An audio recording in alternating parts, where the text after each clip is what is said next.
Thank you, Josh. Yeah, good morning, everyone. Thank you for being here. This is the last session of Writers Beyond Border for this year. I'm closing with a very, very special guest from Canada. I'm going to introduce right in just a minute. And the next one will be in 2023, January 18th is the date. And Sarah, who's here, is my guest for next year, the first guest for next year's Writers Beyond Borders. All right, so I'm going to introduce our guest for today, who's Anuja. Anuja Varghese is a Pushcart-nominated writer based in Hamilton, Ontario, Canada. Her debut short story collection exploring South Asian diaspora experience through a feminist, speculative lens will be released in the spring of 2023 with House of Anansi. Anuja is also a professional grant writer, book reviewer, and editor, and in 2021 took on the role of fiction editor with the Puritan magazine. She holds a degree in English literature from McGill University and is currently pursuing a creative writing certificate from the University of Toronto while working on an adult fantasy novel based on medieval India. Thank you, Anuja, so much for joining us today, and it's over to you. Thank you for having me, and thank you guys for joining us this morning, and the library as well for hosting. Welcome. I'm so glad to spend my morning with you today.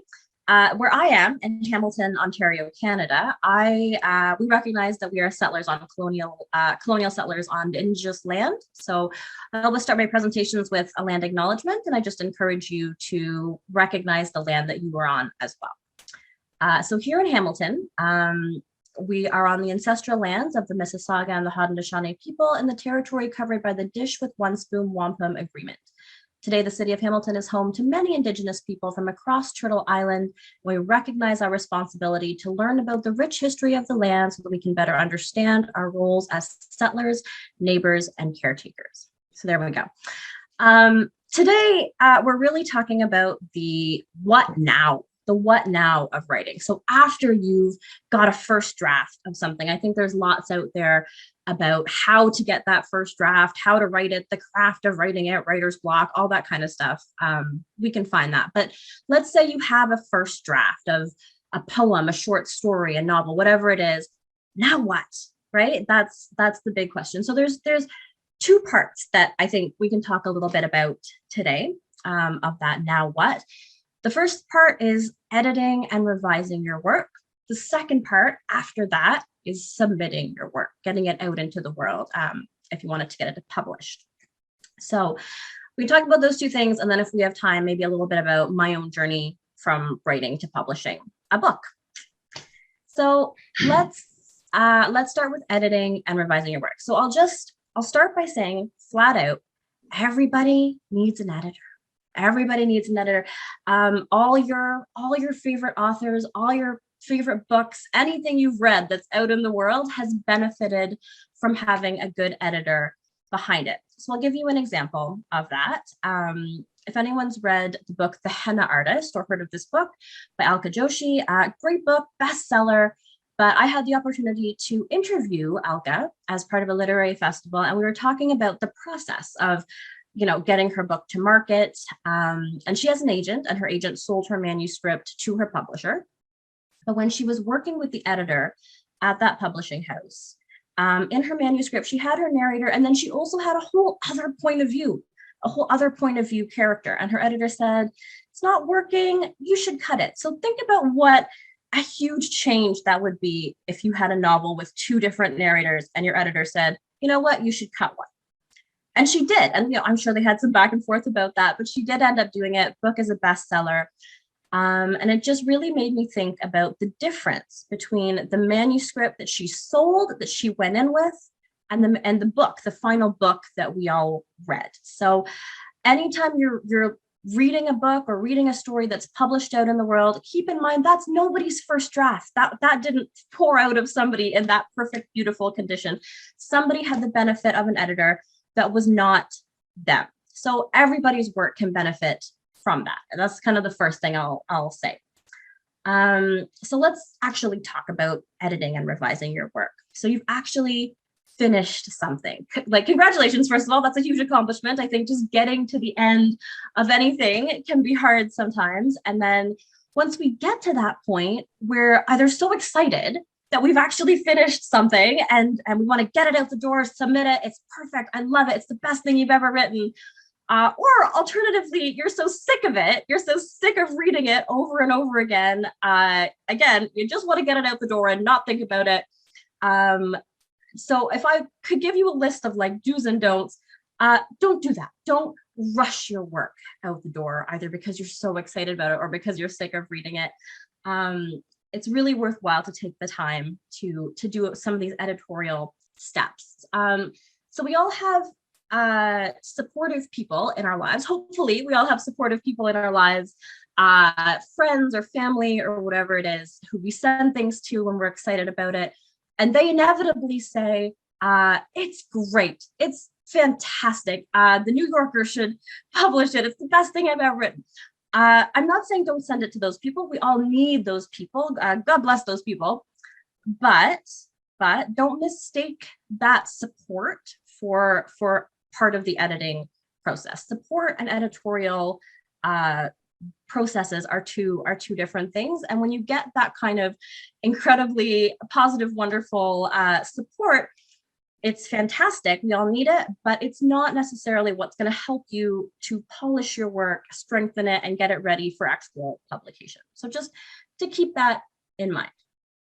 So your first step, I think, we're going to try not to rush it out the door. We're going to hang on to it. I always tell people, put it away. Put it away for a day, a week, whatever it is. Do something else. Read a good book, work on a different project. Leave it. Come back to it with fresh eyes. Read it again. You may see things differently that you weren't catching in that first excitement of having it done. So this is your first step. This is your first self-editing step, right? What are you looking for when you're doing that kind of self-editing? So I go through, I look for like repetitive words. What are my crutch words? I know that for me, I use all way too much, right? It was all around her. It all came crashing down. It was all she wanted. Like, I find I use that a lot. So I'll go through and really, with a close eye, try and get rid of some of those words. I'll look for if I have too many adjectives and adverbs. You don't need a lot of those things in your writing. Do you have repetitive punctuation, things like exclamation marks, semicolons, cluttering up your writing? So just, you're doing all that kind of stuff in your self-editing. Do your tenses agree? Do you have long sections of exposition that's not broken up? Do you have things not broken up into paragraphs? All those kind of things. That's your own self-editing process. Okay. So, and like another thing that I think is really useful that you can look for yourself, and I see it a lot, is I'll see people saying things like, he was so stubborn. So this is a great opportunity. You can look in your work for places where you're telling us things like that. He was so stubborn, where you could also be showing it to us, or you could only be showing it to us. So instead of saying he was so stubborn, where in that story can you show me that character was so stubborn? What actions is he taking that show us he was so stubborn? You shouldn't actually have to tell me that he was so stubborn. I should know that about that character. And if you're finding that your characters are very in their heads, that there isn't a lot of action throughout the thing, they're not actually doing things, making things happen, pushing the story forward, they've got a lot of backstory or thinking about things, but not doing things, not showing us things with their actions, this is the stage of your editing where you can fix some of those things yourself. So let's say you've done that step. You've gone through, you've done all the self-editing you can do. Now you think you're ready to move on to step 2. There is a step 2 of this whole process. It is to send it beyond yourself. Somebody else has to look at it. And I know that can be a really scary thing. I always suggest at this point, so you've done your self-editing, you've finished your piece, you've done your self-editing. I always suggest at this point, take a minute to ask yourself 2 questions, right? One question is, who is this work really for, right? I think sometimes as writers, we feel like we're failing if our work isn't getting published, or we feel like we've wasted our time if you have something that isn't really going anywhere. I would argue that no writing is wasted writing, right? I have so many stories that have never been published and never will be published, and that's fine. I think many writers have entire novels just tucked away that will never be published, and that's fine. That's really okay. Everything you do is part of your writing practice. Just building a writing practice is a valuable thing. And some writing is going to be cathartic for you, especially if you are writing about your own personal experiences, your own personal traumas, your family, things like that. Or alternatively, and I see this a lot as well, if you are just writing a story that you really love, right? You love telling the story, and you don't really care if the punctuation is perfect and it doesn't need to make perfect sense to you. You love writing it. That's fine too. That's okay. That's totally okay. But it is worthwhile to recognize that may be something that's just for you. That may not be something that necessarily goes beyond you. That's okay. So that's the first question to kind of figure out. Is this a work that's just for me that I want to work on for fun? Or does it have an audience beyond me? The second question that I ask people to think about is, am I ready? Am I ready for this work to go beyond me, for other people to look at this? So when we're sending work out as part of the editorial process, it can be a really vulnerable place to be. It's scary to do it.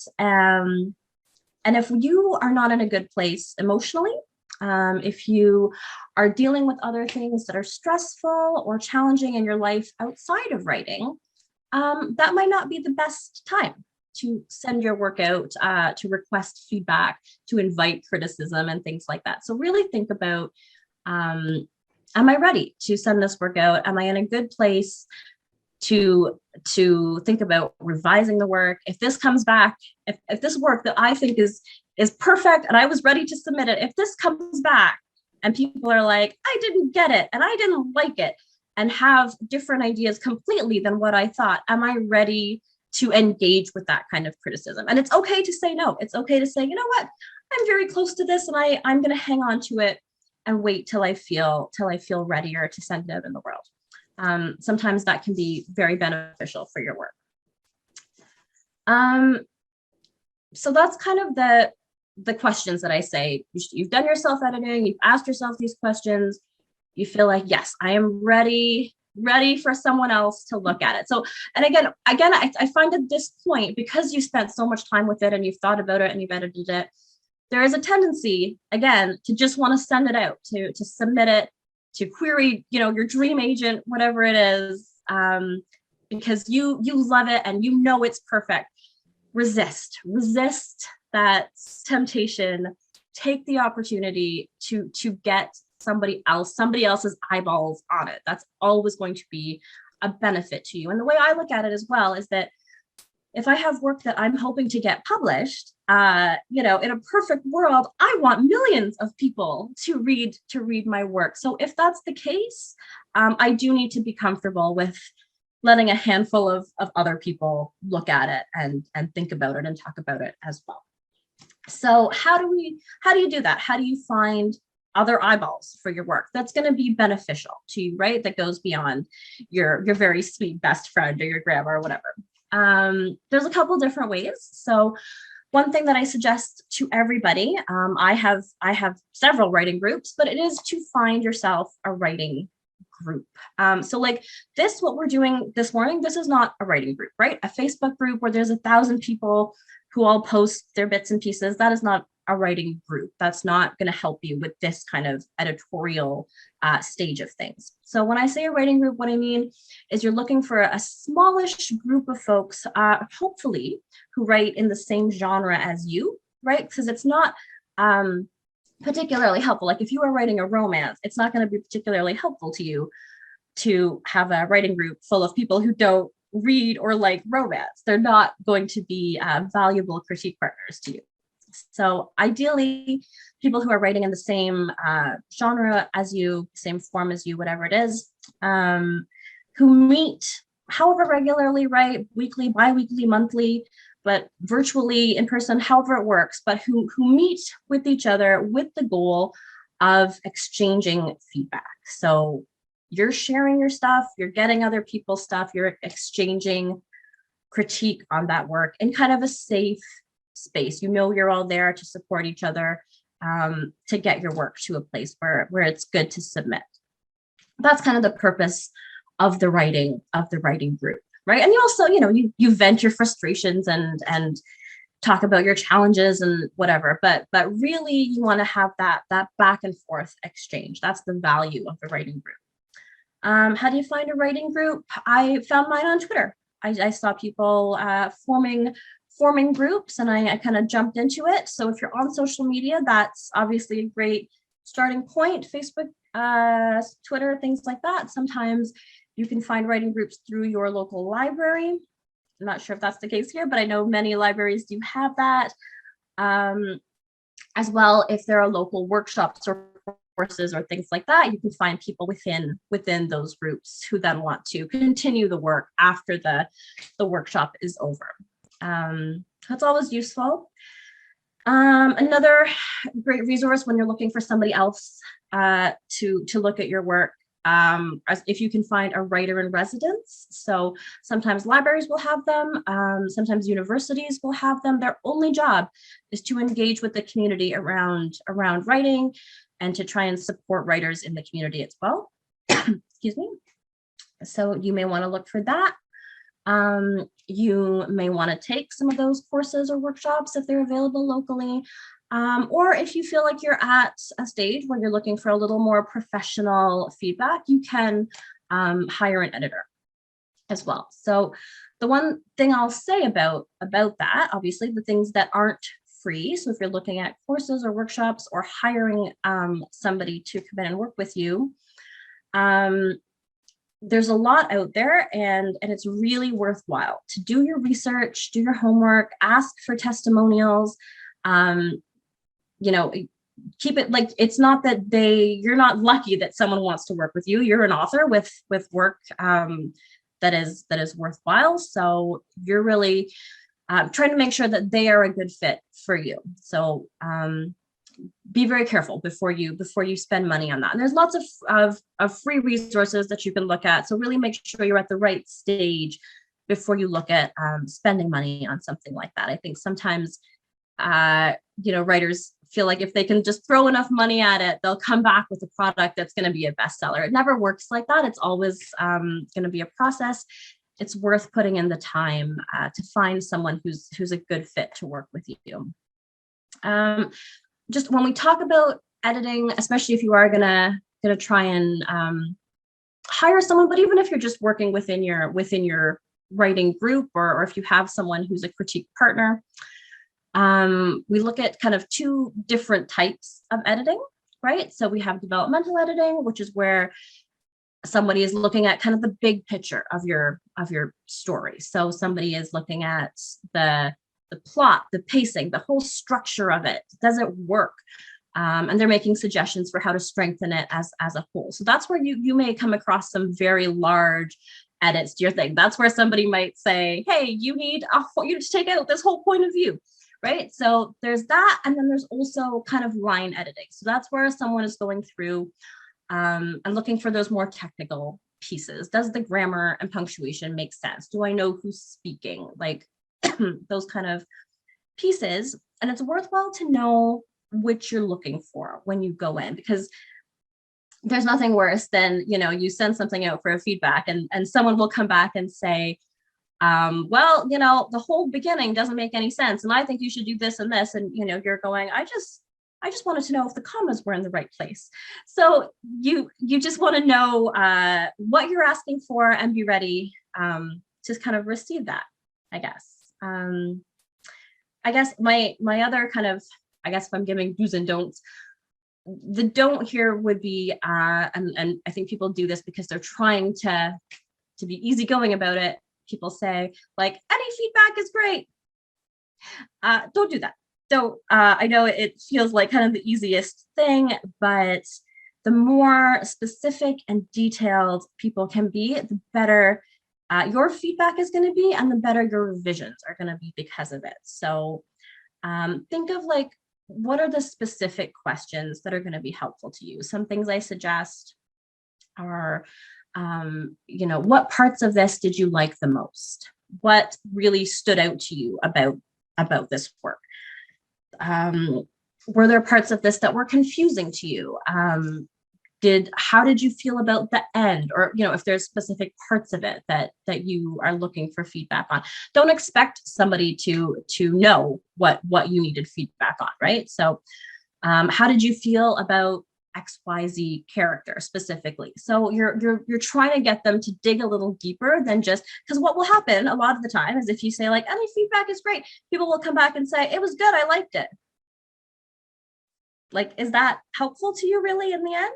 It's not, right? You want, when you're out there seeking editorial support to really revise your work and strengthen it, you're looking for some of that more detailed feedback, because that's how you're going to go into your work and revise it to make it better.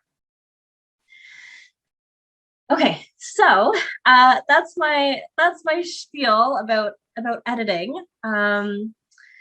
So now we can kind of move on to the part 2 of what now, right? You've done your self edits, you've asked yourself some important questions, you've sent it out, other people have looked at it, you've revised it based on the feedback. You feel like this is the best it can be. This is the best it can be. So now you are going to try and get it published, right? You're going to submit it. So there's a couple different ways you can go about this. Obviously, I'm going to leave, you can self-submit, you can self-submit your work, or you can seek representation for your work. Now I'm going to leave self-publishing alone, because that's not my area of expertise. I don't really know anything about this, but when you're talking about self-submitting your work, let's start there. So typically this is what most of us are doing when we're unagented. I am unagented. I haven't sought an agent. I will eventually, but I self-submitted my work to a small press here in Canada. And so this is typically what you're doing. If you have short stories, poetry, essays, reviews, sometimes novellas, things like that. And you can submit to literary magazines. I think we all know, a handful: New Yorker, Granta, Paris Review, like the big guys. But there are literally thousands of magazines, and chances are, right out the gate, you're not going to land a piece in the New Yorker. You may, anything's possible. Don't quote me on that. But chances are you want to do some research first of all into like what are there's plenty of lists online that you can look up into different literary magazines, local literary magazines. If you are writing genre-specific work, there are magazines just dedicated to fantasy or sci-fi or humor writing. Pets, you can find like very specific niches depending on what you're writing, and there's thousands of magazines out there who are just like, we want to see your best work. So it can be very broad. Do a little bit of research, make a list or a spreadsheet just to keep track of where you want to submit things and what you have out there. Read a couple things, figure out, can I see my work in this magazine? So if you don't already, make a Submittable account. Submittable is the site that most magazines are accepting submissions through. It's how you're going to track a lot of what's out there, usually how magazines are going to communicate with you. Really pay attention to the guidelines that each magazine lists for submitting. They're all different, right? Some are going to ask for different fonts or font size or different word counts, like all these kinds of things. Do you have your name on it or not? Yeah.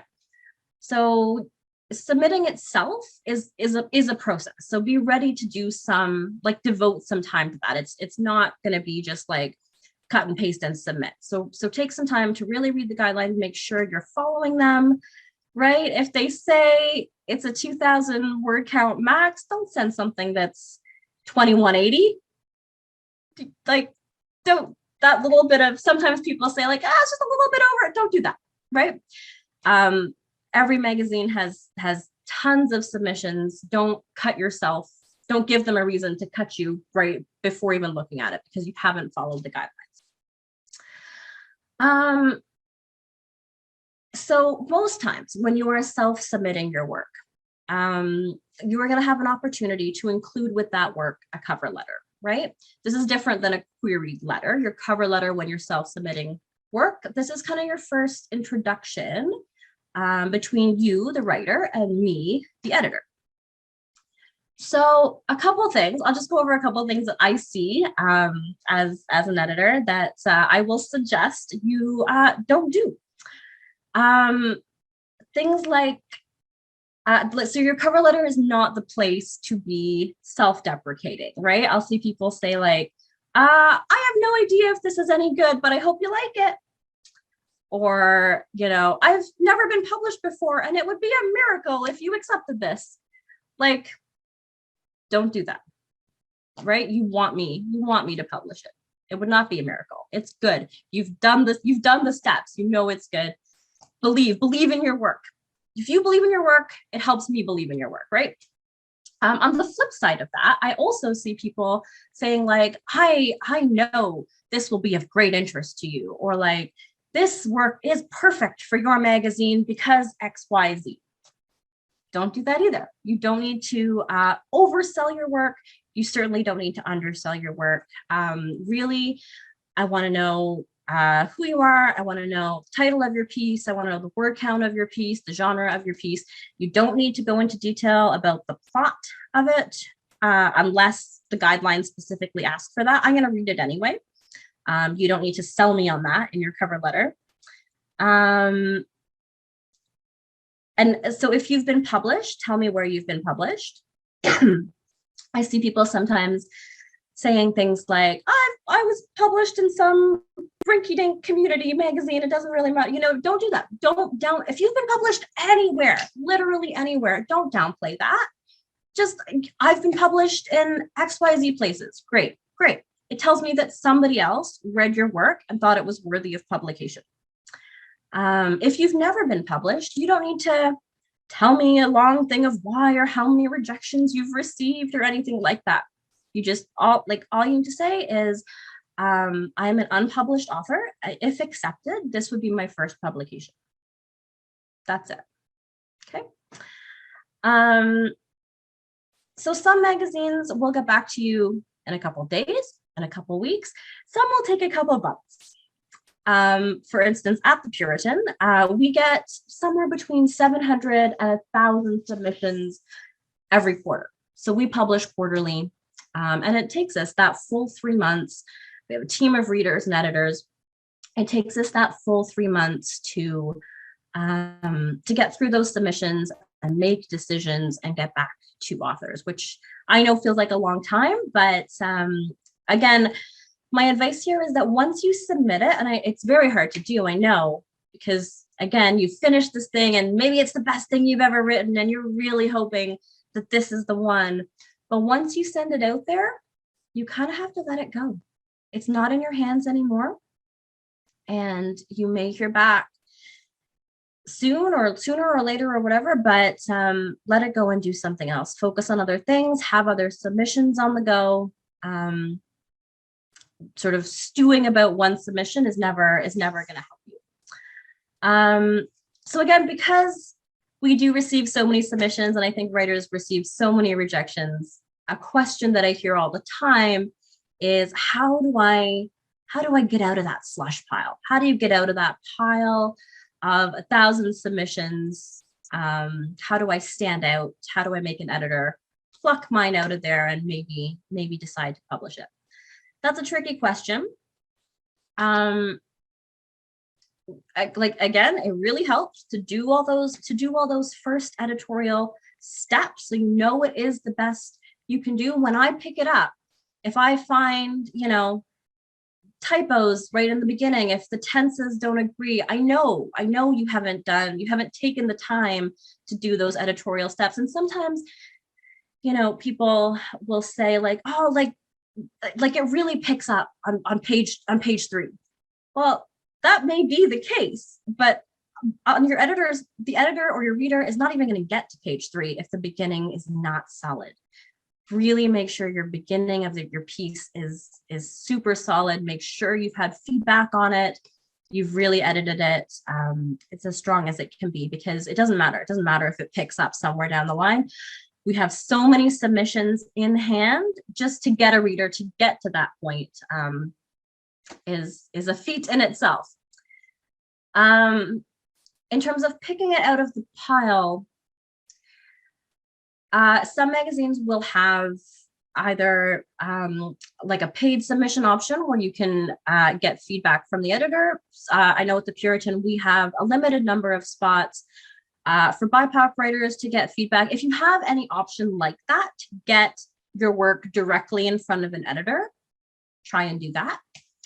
The other thing I can say that doesn't necessarily cost you anything, but is worthwhile, is try and be part of a community, right? Writing feels very lonely sometimes. We just do it in our own little caves or bedrooms or offices or whatever, but try and be part of a community if you can. So what does that mean?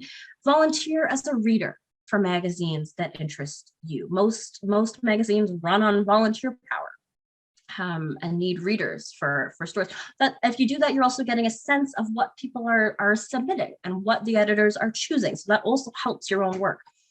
Go out to literary festivals, go out to events, local launches, readings, things like that. Sometimes people really have this sense that, like, I will be part of the community. I will be invited to be part of this literary community when I am a published author, right? When I am whatever milestone it is you're chasing, that's when I'll be part of it.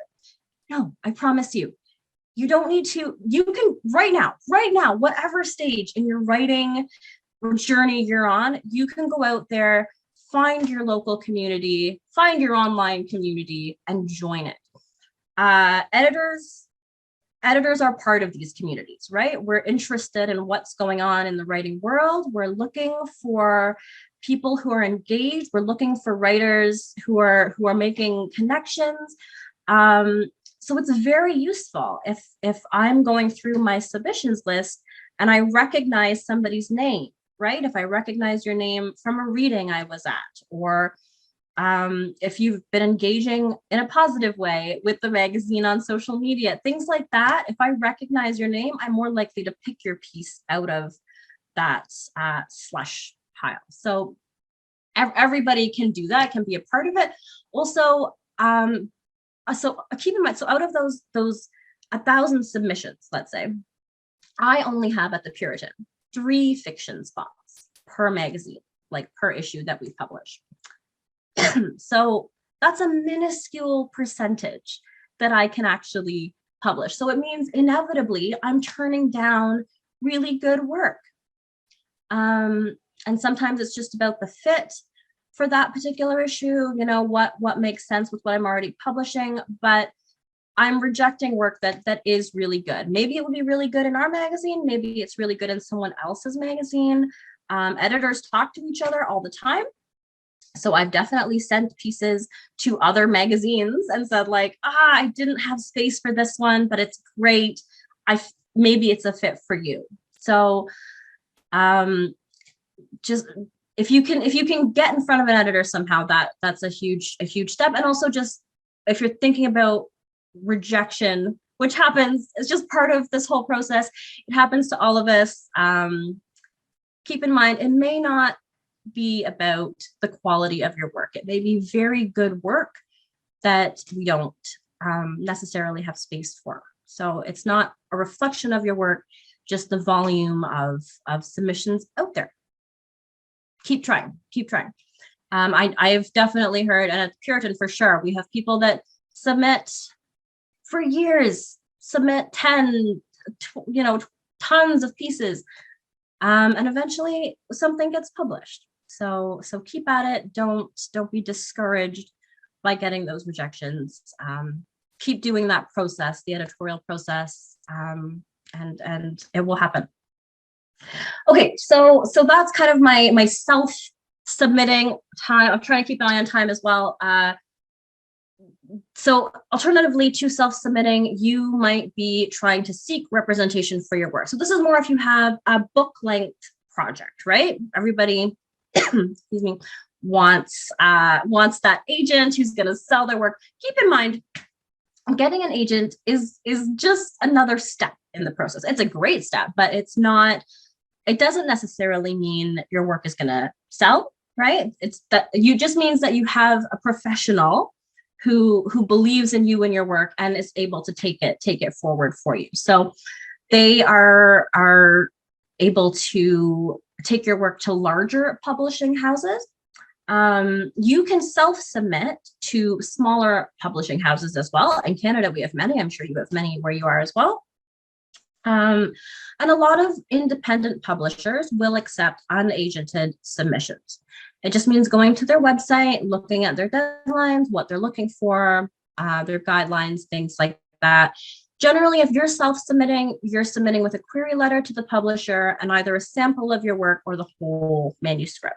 Now, I'm not going to go into how to write a query letter. I think there's plenty of resources around that, and that's going to really differ depending on what your project is.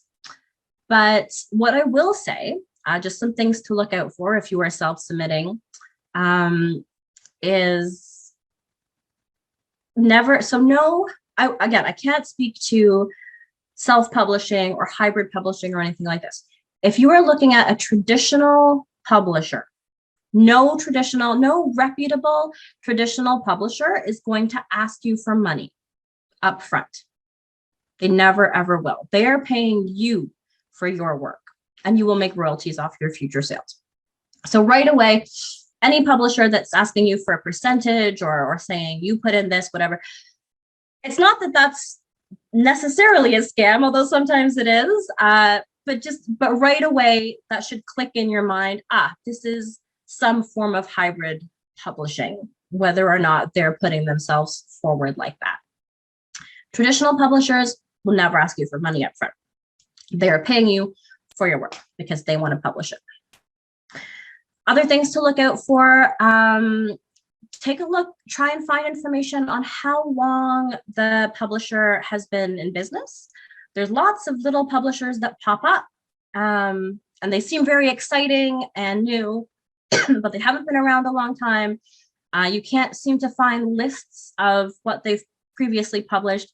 Those are kind of red flags, right? You don't want to entrust your work with a publishing house that's going to disappear overnight, right? And at that point, you've already signed a contract, and then your work is kind of left in limbo. So look out for that. How long have they been working? What are their recent titles? Things like that. And also, who are their acquiring editors?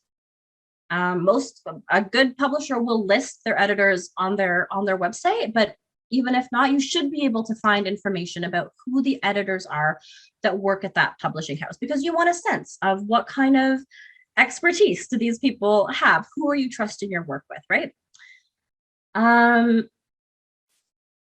So that's kind of self-submitting to publishers. And then if you were seeking representation, same idea, right? You're going to query agents. I won't talk about writing the query letter, but it's all the same red flags that you're looking for. Again, a reputable agent or agency will never ask you for money up front. That's not what they do. That's not what they're supposed to be doing. They are representing you because they believe in your work, and they are trying to sell your work to a publisher. They will make a commission off of that, but they will never ask you personally for money. If they are, that's a huge red flag in terms of acquiring an agent. Again, all those same kind of things. You want to look for how long they've been agenting, who are some of their clients, what are some of their recent sales. all those kind of things. Sometimes you'll see agents just acquiring tons of clients and it seems really exciting. We all get very excited if they're asking for your information, you know, for your manuscript, but it's really worthwhile to do that research, make sure who the people you're working with and entrusting your writing with is a good fit for you. So that's kind of my spiel. I guess I'll end just by saying traditional publishing especially is a long game. I was at an author talk with Sylvia Moreno Garcia, if anybody knows this author, and she said publishing is not an escalator, it's a treadmill. So you better be ready to walk. Right? We all know about these overnight stories and six-figure deals, and it seems like you could just be catapulted to literary fame. But for most of us, even for the people that see that, like you sometimes don't see all the work that's been done beforehand to get to that point. But for most of us, it's an ongoing process and it's a very long game. So I think sometimes this is why people choose to try self-publishing instead, because it's much quicker, right? You hear of people who write a book in 6 months and they put it up, they publish it, right? So traditional publisher, to give you an idea, it was 9 months. I submitted my query to my publisher and it was 9 months. I even heard back. I literally to just get an email back to say like, oh, we liked it. Can you send us the whole manuscript? And even from there, it was months more of kind of waiting and back and forth until I got the final deal. So you kind of have to be prepared if you're thinking about going that route, that it is a long game. But you know, it's a really exciting feeling when you have a book out in the world. So that is my book. I don't know if you can see that. That is my short story collection. It's called Chrysalis. And that comes out March 2023, self-submitted to a small publisher here in Canada. And that's kind of my talk, I guess. I don't know if there's any questions or if we want to talk through anything else. Thank you so much. This is great. So before we will go into questions, we have 15 minutes. But before that, we like to take a group picture. So Josh from the library, he's going to give us a countdown. And if you're welcome to turn off or not turn on your cameras. Up to you guys. Josh, you ready? Yep. All right. 1, 2, 3. All right. Are we done? Yep. All right. Thank you. Thank you, Anuja. That was really insightful. Yeah, Chris was just saying in the comments, this is a lot. And thank you for covering all of these things, which we never know what happens. You know, I submit and I don't hear and I'm like, what is going on? Is something wrong with me? Is my writing not good enough? You know, but there are so many different aspects to it, which you've touched upon. Really beautiful. So thank you for that. And I am opening it up to questions for the chat. You won't be able to unmute and speak, but you can type in your questions in the chat and she will answer them. Yeah, and what I can do as well, I have kind of a little spreadsheet. It's just a very small sample of like literary magazines that are accepting submissions. So I can send that out as well, just to get a sense of what's out there. Yeah, Sarah has a question. Can you see it? It seems like there are fewer publishing opportunities for short story collections than novels. Can you talk a bit about how you researched publishers for a short story collection? Yeah, absolutely. That's a great question. Because I'm a fiction editor at a magazine, I read a lot of short stories. I get a lot of short story collections sent to me. So I looked at who was publishing them. Even if you go to the bookstore and pick up short story collections, look at who's publishing them.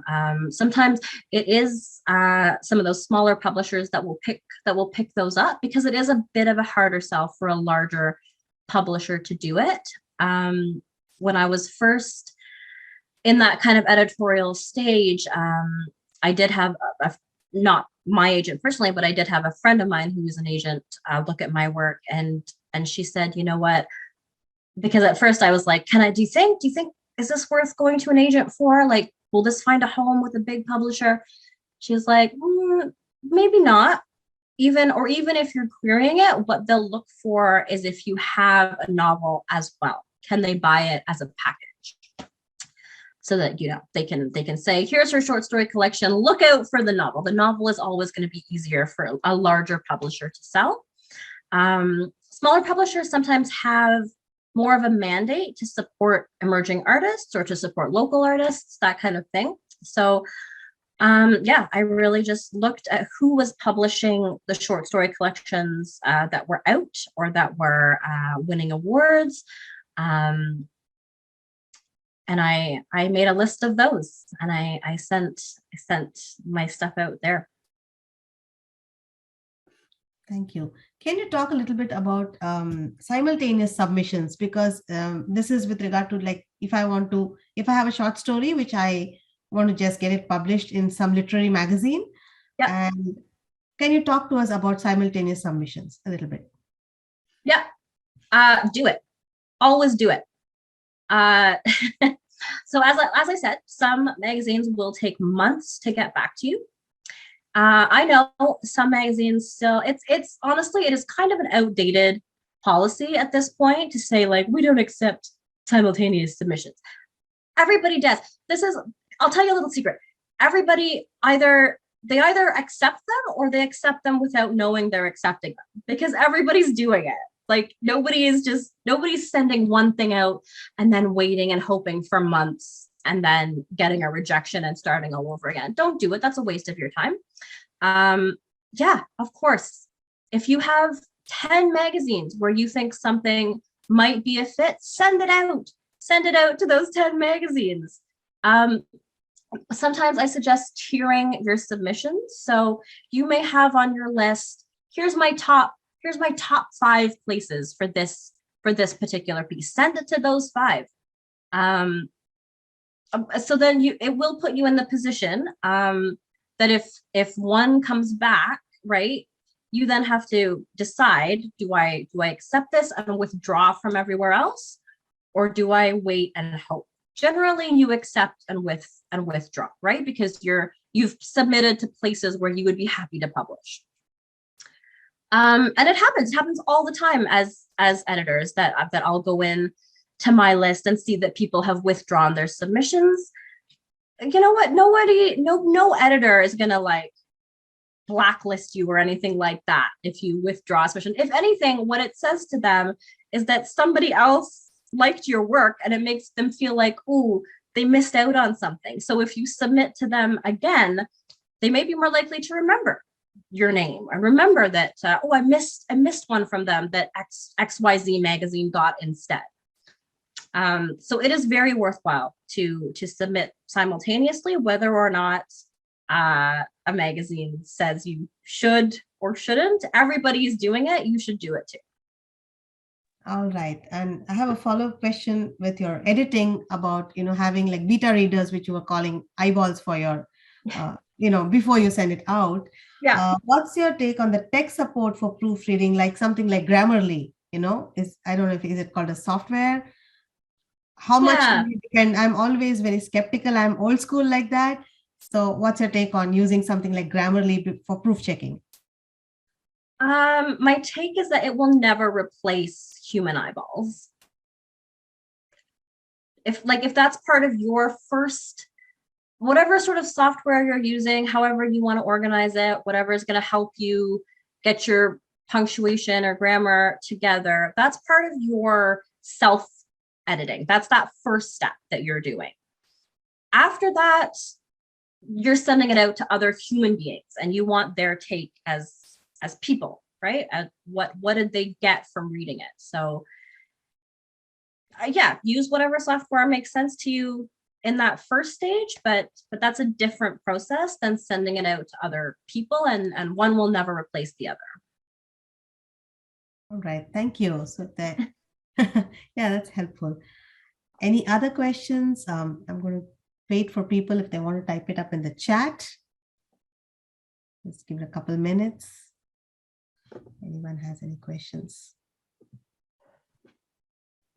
what I will say, just about things like short story collections, sometimes poetry collections, you'll hear a lot of people say like, "Ah, those don't sell. There's no one's buying those right now." That's not true. That's not true. There's always somebody who is acquiring good poetry collections, good short story collections, good memoirs, things like that. So don't be discouraged if you hear things like that's not going to sell, that's not popular right now, that's not the trend, whatever it is. Write the thing that you want to write the thing that's exciting to you, and go from there. And yeah, I see another question. Can you see that by Chris? Is there a PDF of suggestions mentioned in this during this chat? No, but I can make one. Like I can certainly compile my sort of do's and don'ts and send that out to the group. Thank you. We appreciate that.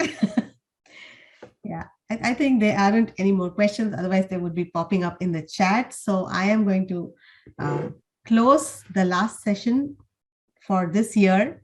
Thank you so much, Anuja. This was wonderful. I mean, we got a lot of insights into editing, publishing, in the writing process also, all of it. Like we had a literary agent last time, and we had a similar question about same thing, like she said, always have a finished novel. I mean, short story collection versus novel, the novel wins, I mean, that's what you said, you have a follow-up novel. So all of that. This was great. Thank you. We will be back. Thank you, Josh and Beatrice and Marisa, who are part of our South Boulevard Library team. You guys have been awesome. This is my first year bringing this program through the library, and I couldn't have done it with all of their support and all the work that goes behind the scenes. There's a ton of stuff we do to just bring this program to you all every month. So thank you, everybody, for all the support. And I'm going to say bye, and thank you so much. Thank you, Anuja. Thanks, everyone. All right. Thanks, everyone. Have a good day. Bye.